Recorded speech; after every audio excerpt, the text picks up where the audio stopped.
अध्याय 3 में क्या कहता है? स्थान भोगानि वो देवा दास्यन्ते यज्ञ भाविता तैर दत्तान अपराधायेभ्यो यो भुंक्ते स्तेनेव स यज्ञ शिष्टासिना संतो मुच्यते सर्व किल्वसै भुंजते ते त्वधम पापा ये पचन्त्यात्म कारणात्।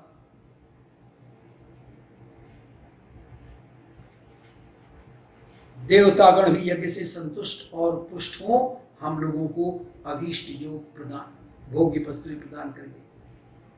देवता लोगों को पहले यज्ञ से संतुष्ट होना चाहिए, और जब वो संतुष्ट हो जाएंगे तो हम लोगों को भी अभीष्ट भोग्य वस्तुएं प्रदान करेंगे वो। इसलिए उनके द्वारा प्रदत्त भोगों को उन्हें बिना दिए जो भोग करता है वो चोर है। हम जो कुछ भी पाते हैं वो ईश्वर की दी हुई चीज पाते हैं। इसलिए जब हम भोजन करें, हम और कोई कार्य करें तो ईश्वर को समर्पित करें। ईश्वर लेने वाला नहीं, लेकिन ईश्वर को समर्पित करें। यज्ञ का अवशिष्ट खाने वाले संत जन समस्त पापों से मुक्त हो जाते हैं, किंतु जो केवल अपने लिए पकाते हैं वे पापी जन तो पाप ही खाते हैं। 12वें श्लोक में कहा गया है कि यज्ञ से संतुष्ट देवता तुम्हें वांछित भोग देंगे। इसका तात्पर्य यह है कि जो भी भोग हमें प्राप्त होता है वह सूक्ष्म शक्तियों की कृपा से ही। अतः हमारा कर्तव्य हो जाता है हम प्राप्त भोगों का एक अंश देवताओं को अर्पित करें। फिर हम स्वयं का समझ लीजिए, आप सब लोग समझ लीजिए कि जब भी हम कोई भोजन करते हैं, जो भी हम खाना खाते हैं, हम उसका एक अंश देवताओं को समर्पित कर दें, फिर हम स्वयं उसको ग्रहण करें। कितने लोग यहां पर करते हैं? कितने लोग इस बात को करते हैं कि जैसे ही हमारे थाली में परोसा गया, हम उसमें से एक छोटा सा अंश निकाल करके, चावल दाल सब्जी रोटी सब निकाल करके एक अलग कर दें, तब हम अपने स्वयं ग्रहण करें। सॉरी, यदि हम ऐसा नहीं करते तो हम चोर हैं। वास्तव में हम चोर हैं। यहां पर स्टेन शब्द का मतलब ही है, उन्होंने प्रयोग किया है। वस्तुतः चोर वह है जो दूसरे की वस्तु बिना बतलाए ले लेता है। यहां पर कृतज्ञ शब्द का प्रयोग अधिक होगा, स्तेन के जगह पर कृतज्ञ शब्द का प्रयोग अधिक उचित होगा। व्यक्ति जिनसे भोग प्राप्त करता है, ईश्वर से भोग प्राप्त करता है, कृतज्ञता कहती है पहले उसका स्मरण करो। सब लोग ध्यान से सुने। कृतज्ञता का तकाजा है कि पहले उसका हम स्मरण करें, उसका भाग आदर पूर्वक अलग कर दें और फिर हम उसका भोग करें। यदि हम ऐसा नहीं करते तो अकृतज्ञ हो, हम कृतज्ञ कहलाएंगे। यहां पर चोर बिल्कुल सही अर्थ में कहा गया है कि देवों के दिए हुए भोग आदि प्राप्त कर हम उनका स्मरण भी न करें। जैसे चोरी से प्राप्त भोगों को भोगते हुए उन भोगों के वास्तविक स्वामी का स्मरण नहीं किया जा सकता, ऐसे ही भगवान के द्वारा दिए गए भोगों को अगर हम उनको स्मरण न करें और केवल अपने स्वयं खा लें, वो चोर है, कृतज्ञ है, अकृतज्ञ है। हमारे भारतीय जीवन शैली में यज्ञ भाव रखा गया है। पता नहीं कितने घरों में होता है, लेकिन हमारे पहले तो हम लोगों को ऐसे ही शिक्षा मिलती रही। भारतीय परिवार बचपन से ही ऐसी शिक्षा मिली है कि प्रत्येक कार्य के प्रारंभ में ईश्वर का स्मरण करो। हम लोगों को तो जो नया वस्त्र आता था उसको भी भगवान के मंदिर में पहले दे करके फिर लेते थे। तो जो भी भोग हमें मिलता है उसके लिए हम ईश्वर के प्रति अनुग्रहित हो। हम बचपन से देखते आए हैं। मां भोजन परोसने से पूर्व भात दाल तरकारी रोटी और जो कुछ भी बना होता है उसका तनिक सा हिस्सा चूल्हे की आग में डाल देती है और अन्न के 5 छोटे छोटे गोले बनाकर अलग रख देती थी। छोटे थे तो समझ में नहीं आता था कि ऐसा क्यों कर रही है। एक दिन मैंने देखा, जब खूब जोरों की भूख लगी और जल्दी से खाना परोसने के लिए मां से आग्रह करने लगा, तो उसने भी जल्दी जल्दी रसोई उतारी, सब चीजों का थोड़ा थोड़ा अंश ले, चूल्हे की आग में डाला और अन्न के 5 गोले बनाकर उन्हें अलग रखकर हमें खाना परोसने लगी।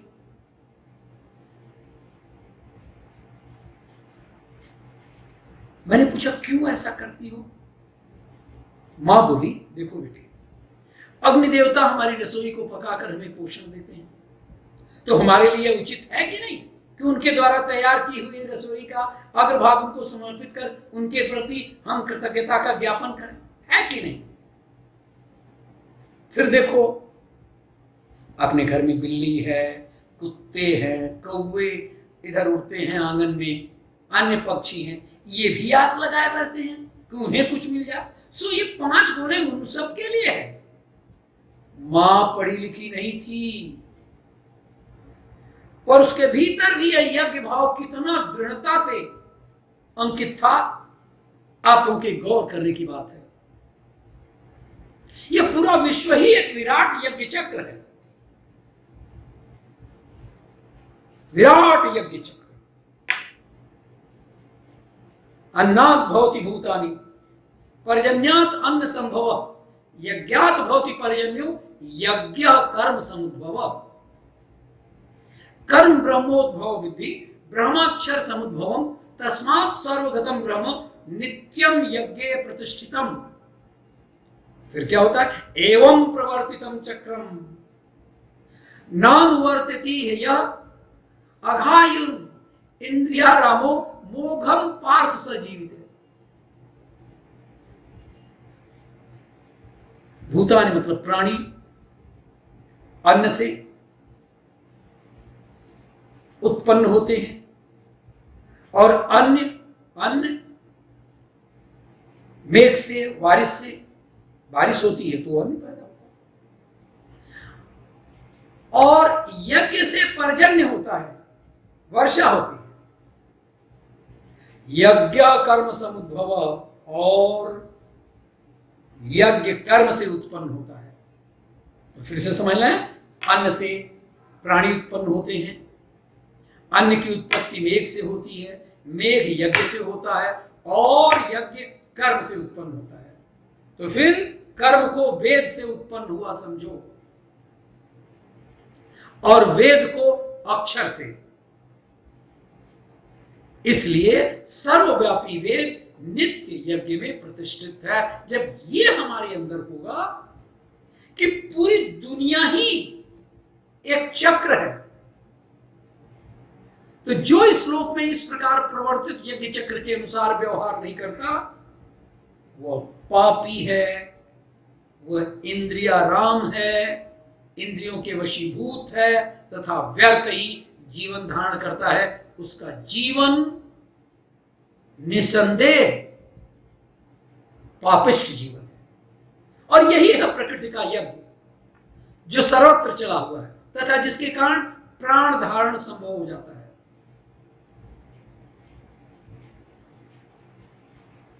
आपने सुना, अभी बताया मैंने कि अन्न से प्राणी होते हैं। यदि कोई प्राणी अन्न ना खाए तो जीवित कैसे रहेगा जी? वनस्पतियां, वृक्ष के फल फूल, दुग्ध, यह सब अन्न के अंतर्गत ही आता है ना।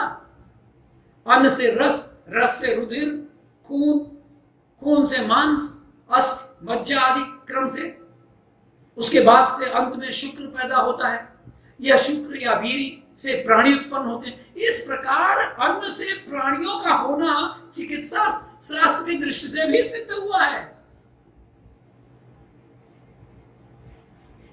फिर कहा गया अन्न मेघ से होता है। अरे मेघ जब बरसेगा तभी तो अन्न आदि उत्पन्न होते हैं, यह तो प्रत्यक्ष सिद्ध है।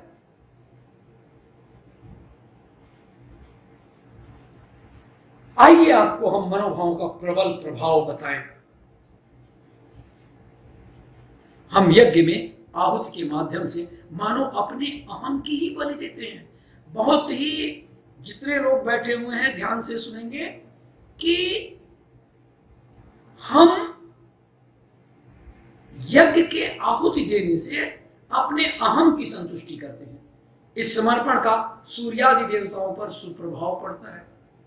हम जो यज्ञ करते हैं, हम जो स्वाहा स्वाहा बोलते हैं, इन सब चीजों का सुप्रभाव सूर्यादि देवों पर पड़ता है और वे हमें यथोचित मात्रा में वर्षा आदि का दान करते हैं। अब हम नहीं यज्ञ करें, हम न दें उनको, तो फिर भला हमारे वर्षा को भी रोक दे। ये तो प्रत्यक्ष है कि सूर्य के कारण ही मेघ बनते हैं। यदि हम सूर्य में अवस्थित देवता को प्रसन्न कर सकें तो हमारा भी भला देखेंगे, हमें उचित मात्रा में वर्षा देंगे। यह संसार पूरा का पूरा भावना पर ही टिका हुआ है। एक योगी हिमालय की गुफा में अपने को बंद कर लेता है। हम सोचेंगे बेकार ये सब करते हैं एक ही गुफा में, पर उसके जो विचार होंगे ना, वे गुफा में बंद नहीं रह सकते, वो बंद है, लेकिन उसके विचार गुफा में बंद नहीं रह पाएंगे। वे तो गुफा की दीवारों को भेद कर सर्वत्र फैल जाएंगे और मानव समाज का हित साधन करेंगे। हम जो पढ़ते हैं कि ऋषियों के आश्रमों में हिंसक पशु अपनी हिंसा भावना भूल चढ़ते, तो उसका मतलब ही यही है कि ऋषियों का अहिंसा बोध इतना तीव्र होता था, उनके मन के भावों का इतना विशद प्रभाव पड़ता था कि हिंसक पशुओं के मन पर भी वो प्रभाव डालता था। मतलब ये है कि यज्ञ के पीछे ऐसी ही तीव्र समर्पण भावना हुआ करती थी, जो विश्व में व्याप्त सूक्ष्म शक्तियों को अपने अनुकूल बना लेती थी। इसे यूं भी समझा जा सकता है कि ऋत्विजों और यजमान के कर्म ही यज्ञ को संपन्न करते हैं। इन सबका अलग अलग कर्म एक साथ मिलकर यज्ञ की उत्पत्ति करता है। सब लोग जो कर्म करते हैं, केवल यज्ञ का यही अर्थ नहीं लेना चाहिए कि जो हम समिधा डालते हैं, जो हम कर्म करते हैं वो भी यज्ञ है।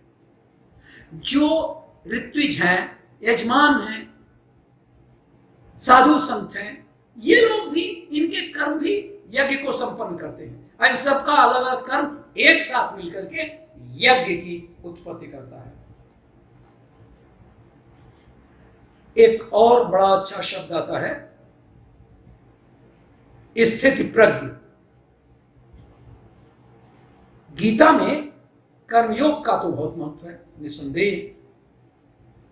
कर्म बंधन से मुक्त का साधन योग बताता है।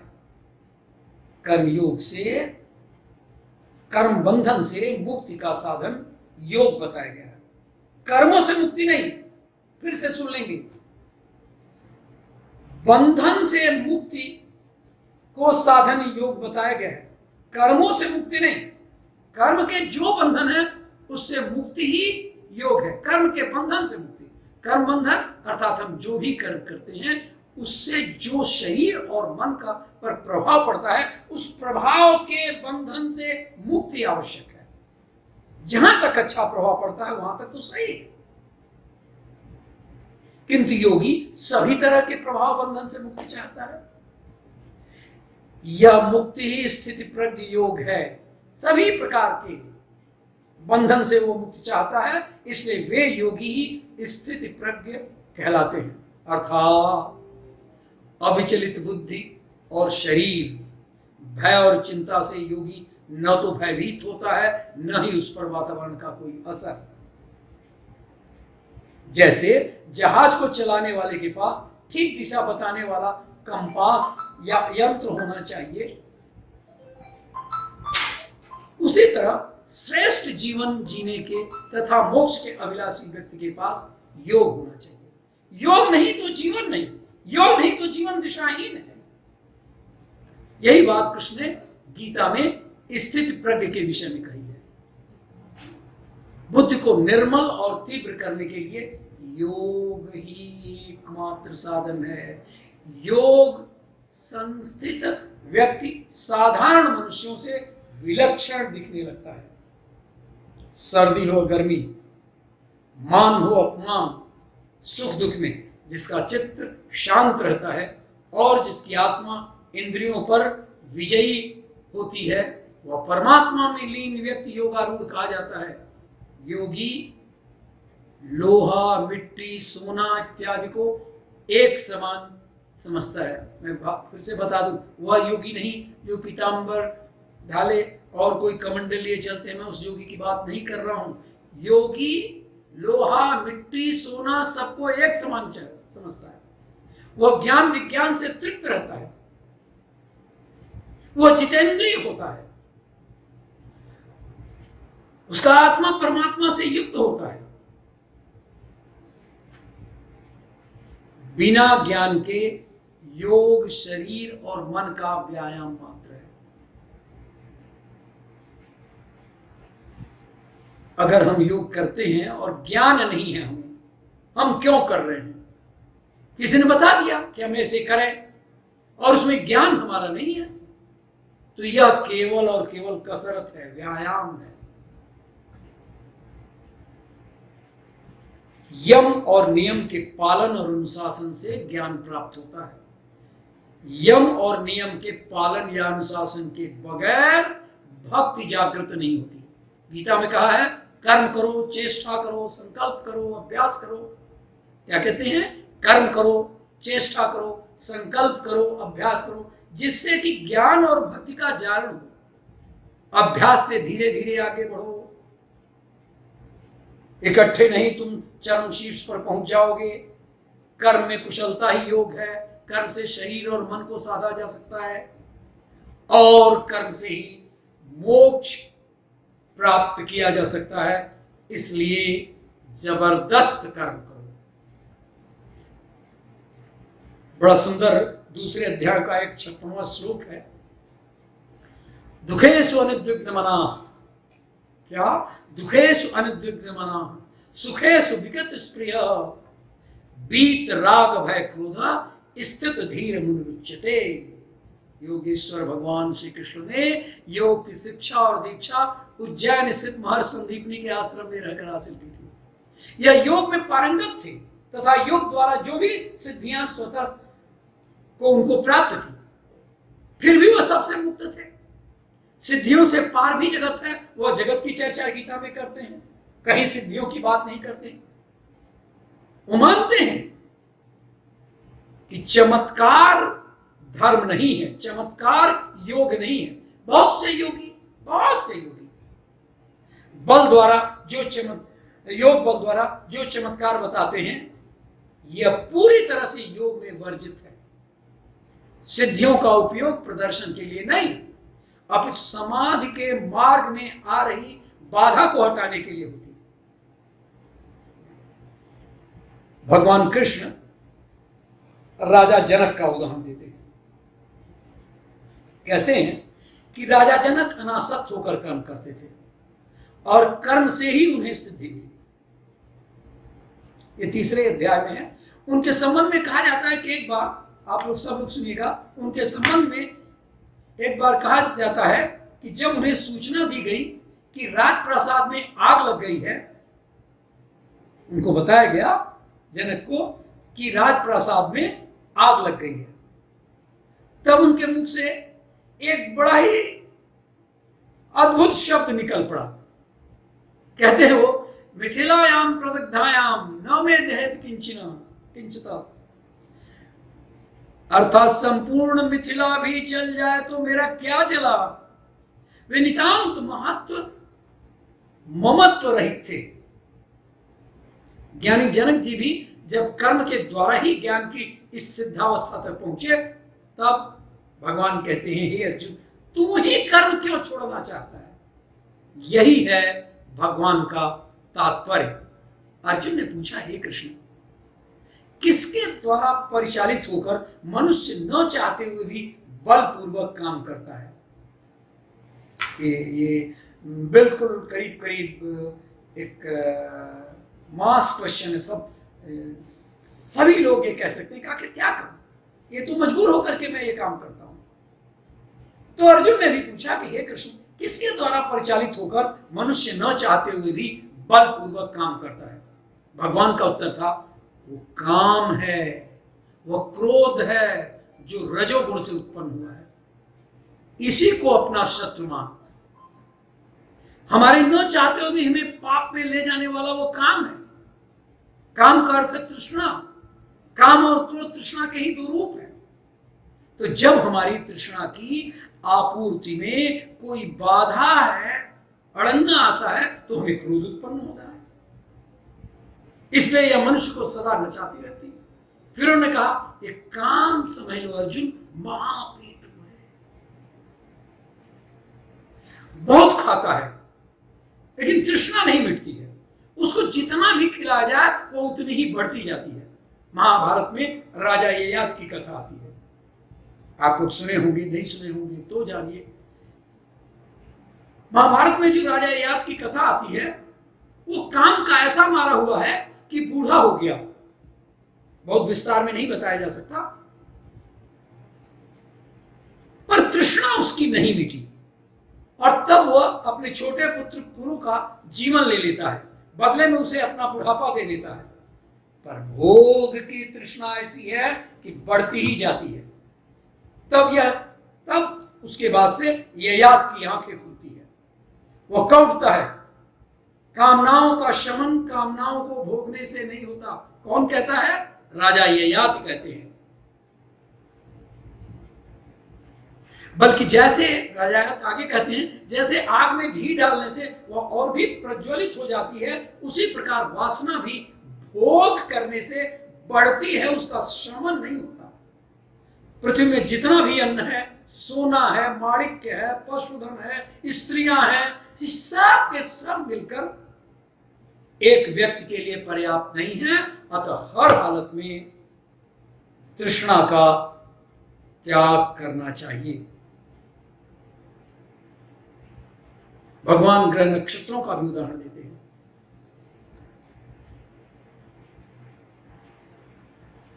आप खुद देखिए, ईश्वर आलस्य विहीन होकर कर्म करते हैं, तभी तो ग्रह नक्षत्र सभी सतत कर्म में लगे हुए हैं। किसी ने क्या कभी सूर्य को छुट्टी लेते देखा है? वायु कभी छुट्टी पर नहीं गया, ये आप जानते हैं। हमें इससे सीख लेना चाहिए। प्रकृति हमें सतत कर्म का पाठ पढ़ाती है। प्रकृति यदि आलस्य से युक्त हो कर्म करना छोड़ दे, तब तो एक महान विपदा, महान संकट उपस्थित हो जाएगा। सभी उसी के अनुरूप आपसी और अकर्मणी हो जाएंगे। सभी उसी के अनुरूप आलसी और अकर्मणी हो जाएंगे। यही मम वर्तमान वर्तन्ते का अर्थ है। ईश्वर के पीछे पीछे प्रकृति चलती है और प्रकृति के पीछे पीछे मनुष्य। स्वामी विवेकानंद के लिए अपनी मुक्ति की चेष्टा भी स्वार्थपरता थी। क्या बात, बहुत सुंदर बात। स्वामी विवेकानंद कहते हैं कि जो लोग अपनी मुक्ति की चेष्टा करते हैं योग तप तपस्या के द्वारा, ये भी एक प्रकार की स्वार्थपरता है। उनकी दृष्टि में दूसरों की मुक्ति के लिए प्रयत्न करने वाला मनुष्य उस व्यक्ति से पहले मुक्ति प्राप्त कर लेगा जो स्वयं की मुक्ति की चिंता से अपने ही छोटे से घेरे में सिमट जाता है और दूसरे के लिए कुछ भी नहीं सोचता। यह है विवेकानंद का सिद्धांत। अगर ये तपस्वी, ये योगी, ये सिद्ध लोग अगर अपने लिए तपस्या करते हैं तो ये स्वार्थ करता है। वे कहा करते थे, स्वयं के संबंध में पहले सोचना ही सबसे बड़ा पाप है। उनका कहना था, मुझे अपनी चिंता नहीं है, मुझे स्वर्ग जाने की भी कोई आकांक्षा नहीं है। यदि मेरे नरक में जाने से किसी को लाभ हो सकता है तो मैं उसके लिए भी तैयार हूं। वाह वाह विवेकानंद जी कहते, मुझे अपनी चिंता नहीं है और स्वर्ग मुझे जाने की भी लालसा नहीं है। यदि मेरे नरक में जाने से किसी को लाभ हो जाए तो मैं उसके लिए भी तैयार हूं। यह निस्वार्थता ही धर्म की परीक्षा है और यह पराकाष्ठा है निस्वार्थता की। जिसमें जितनी अधिक निस्वार्थता है वो उतना ही आध्यात्मिक है। वह ज्ञानी और अज्ञानी का यही सब अंतर है। उस श्लोक में 37वें श्लोक में क्या कहते हैं? कामेश क्रोधेश रजोगुण समुद्भव महाशनो महापापा विद्धेन महिवैरिणम। अर्जुन, इसका कारण रजोगुण के संपर्क से उत्पन्न काम है जो बाद में क्रोध का रूप धारण करता है और जो इस संसार का सर्वभक्षी पापी शत्रु है। कहते हैं क्रोधात भवति सम्मोह, सम्मोहात स्मृति विभ्रम, स्मृति भंसात बुद्धिनाशो, बुद्धिनाशात प्रणश्यति। तो इसलिए कहते हैं कि जीवात्मा का सबसे बड़ा शत्रु काम है और यह काम ही है जो विशुद्ध जीवात्मा को इस संसार में फंसे रहने के लिए प्रेरित करता है। क्रोध तमोगुण का प्राकट्य है। ये गुण अपने आप को क्रोध तथा अन्य रूपों में प्रकट करते हैं। अतः यदि कार्य करने की विधियों द्वारा रजोगुण को तमोगुण में न गिरने देकर सतोगुण तक उठाया जाए तो मनुष्य को क्रोध में पतित होने से बचना चाहिए और आध्यात्मिक आसक्ति के द्वारा हमें क्रोध से बचाया जा सकता है। हम क्रोध से बच सकते हैं।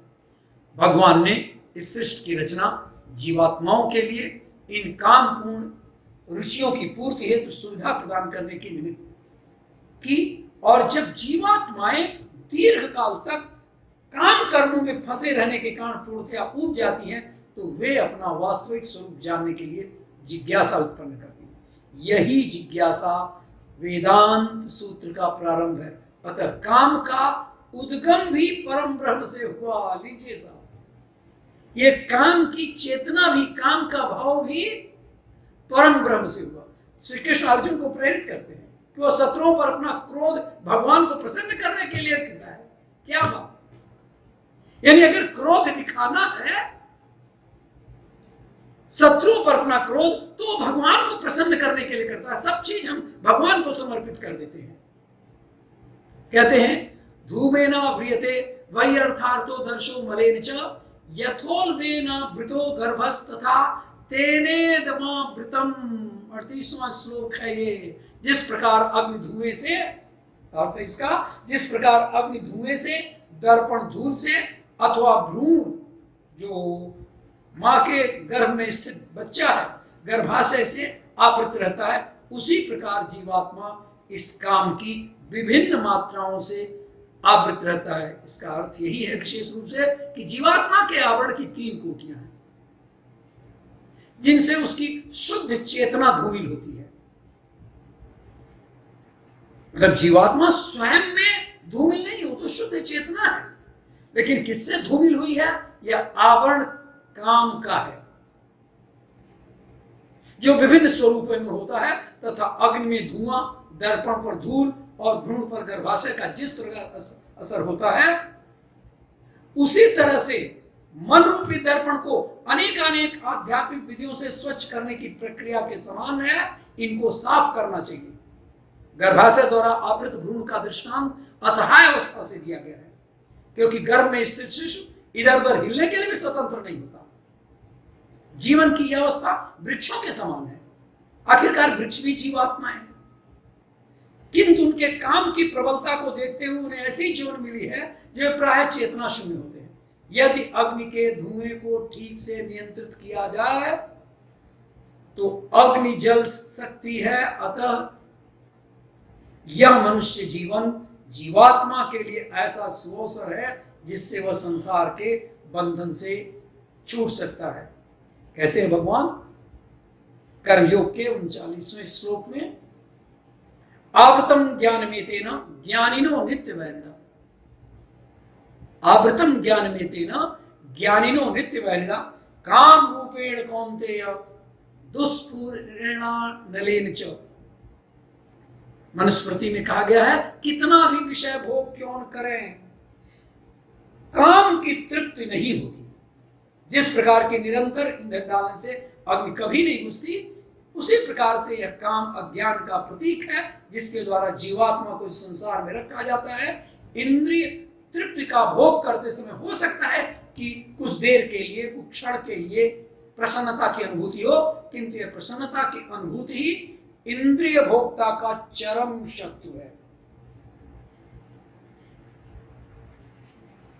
इंद्रियाणि मनोबुद्धिर याधिष्ठान उच्यते एतर विमोहत्येष ज्ञानमावृत्त देहिनम्। 40वां श्लोक है ये। इंद्रियां, मन तथा बुद्धि इस काम के निवास स्थान है। कौन? इंद्रियां, मन और बुद्धि। इनके द्वारा यह काम जीवात्मा के वास्तविक ज्ञान को ढककर उसे मोहित कर देता है। तो गीता में ज्ञान, कर्म और भक्ति का विलक्षण समन्वय हुआ है। ज्ञान मार्ग या ज्ञान योग को ध्यान योग भी कहा जाता है, जो कि योग का ही एक अंग है। भक्ति मार्ग या भक्ति योग भी इसी का एक अंश है। इस तरह कृष्ण ने गीता में योग को 3 अंगों में समेटकर उस पर परिस्थिति अनुसार संक्षिप्त विवेचना दिया है। अच्छा, ये देखिए कि अकर्म में भी कर्म है। जो आदमी कहेंगे कि बुरा कर्म कर रहा है, उसमें भी सत्कर्म है। भगवान बुद्ध के 2 शिष्य थे। किसी तालाब के किनारे ध्यान कर रहे थे। इतने में चीख की आवाज आई। एक युवती स्त्री पानी में डूब रही है और सहायता के लिए चिल्ला रही है। ध्यान देंगे सब। एक ने सोचा कि युवती स्त्री को बचाने जाने में हमारा अंग स्पर्श होगा। वो सन्यासी था, भगवान बुद्ध का शिष्य था। उसने कहा अगर बचाने जा रहा हूं तो हमारा अंग स्पर्श होगा उसके शरीर से, और ये सन्यासी के लिए उचित नहीं है। और ऐसा सोचकर वो बैठा रहा, नहीं उठा, ध्यानस्थ हो गया। दूसरे ने देखा, दूसरे सन्यासी ने देखा कि स्त्री को बचाने वाला और कोई नहीं है। अतः वो जल में कूद गया और स्त्री को बचाकर ले आया। स्त्री के कपड़े भी पानी में भीग गए थे। शिष्य ने अपना उत्तरीय स्त्री को दे दिया। स्त्री ने उसे अपने शरीर में लपेटकर भिक्षु के प्रति कृतज्ञता ज्ञापित करके महिला चली गई। और ये भी शिष्य पुनः ध्यान में बैठ गया। पहला शिष्य जो कि ध्यान में बैठा था और वो नहीं गया था, उसका ध्यान बार बार उस स्त्री की ओर चला जाता था। कैसे उस नग्न युवती को अपनी छाती से लगाकर उसका साथी जल से बाहर ले आया। वो सोचने लगा उसके साथी का संन्यास धर्म भ्रष्ट हो गया है, उसे संघ से बाहर निकाल देना चाहिए। कुछ महीने बाद जब दोनों की तथागत से भेंट हुई, भगवान बुद्ध से भेंट हुई, तो पहले शिष्य ने, जो नहीं गया था, जो ये डर रहा था कि हमारे शरीर का स्पर्श हो जाएगा, उसने दूसरे की शिकायत की और उसे संघ से बहिष्कृत करने का प्रस्ताव रखा। भगवान बुद्ध ने दूसरे शिष्य से पूछा, क्या तुमने संन्यास धर्म का नाश करने वाली कोई क्रिया की है? उसे कुछ याद नहीं आया। तब बोले, जरा सोचो तो, क्या तुमने किसी विवस्त्र युवती को अपनी छाती से नहीं लगाया था? तब उसे याद आया, उस घटना का स्मरण हो आया। बोला, भंते, मैं तो घटना भूल ही गया था और जानबूझ करके मैंने संन्यास धर्म का पालन ही किया था, नाश नहीं। क्योंकि मृत्यु से किसी की रक्षा करना भी संन्यास धर्म के अंतर्गत ही है। तब भगवान बुद्ध मुड़कर बोले, पहले सन्यासी की ओर देखकर बोले, तुमने देखा, ये तो घटना भूल ही गया था। उसने तो उस घटना को कुछ ही क्षणों के लिए उस स्त्री को छाती से लगाया था, पर तुम हो जो उसे अभी तक छाती से लगाए हुए हो। संन्यास धर्म तो तुम्हारा नष्ट हुआ है, उसका नहीं। यह है अकर्म में कर्म और कर्म में अकर्म। व्यक्ति अपने स्वभाव द्वारा परिचालित है। श्री कृष्ण कहते हैं कि मनुष्य अपने स्वभाव से परिचालित होता है, ज्ञानी भी अपने स्वभाव का उल्लंघन नहीं कर पाता। प्रश्न उठता है कि मनुष्य का स्वभाव जब इतना बली है कि निग्रह का कोई फल ही नहीं होता, तो निग्रह किया ही क्यों जाए, क्यों रोका जाए? मनुष्य जब इतना स्वभाव के वशीभूत है, तब साधना और पुरुषार्थ भला क्या अर्थ रखते हैं? यह तो दुर्योधन की स्थिति हुई जब किसी ने उनसे पूछा, क्या धर्म और अधर्म का भेद नहीं जानते? दुर्योधन से पूछा गया कि तुम अधर्म और अधर्म का भेद नहीं जानते? उसने कहा, जानता हूं। तो फिर पूछा गया कि फिर अधर्म में क्यों डूबे रहते हो? इसके उत्तर में दुर्योधन बोला, जानामि धर्मम नच मे प्रवृत्ति, जानामि धर्मम नच मे प्रवृत्ति, जानामि अधर्मम नच मे निवृत्ति, केनापि देवेन हृदय स्थितेन यथा नियुक्तोस्मि तथा करोमि। धर्म क्या है यह जानता तो हूं भाई, पर मेरी प्रवृत्ति उस तरफ नहीं है। अधर्म क्या है ये भी जानता हूं, पर उसमें मेरी निवृत्ति नहीं है। लेकिन ये जरूर जानता हूं कि कोई देव मेरे हृदय के अंदर बैठा हुआ है, वो मुझे जैसा चलाता है वैसा मैं चलता हूं। तो जब दुर्योधन जैसा व्यक्ति भी अपनी दुर्बलता के लिए अपने हृदय में बैठे किसी देवता की दुहाई देता है, तो बहुत सारे लोग अपने स्वभाव के इतने गुलाम होते हैं कि वो उसको रोक नहीं पाते, भले ही व्यक्ति ज्ञानी हो। फिर जब स्वभाव के बदलने की बात होती है तो अपने को असमर्थ कहते हैं।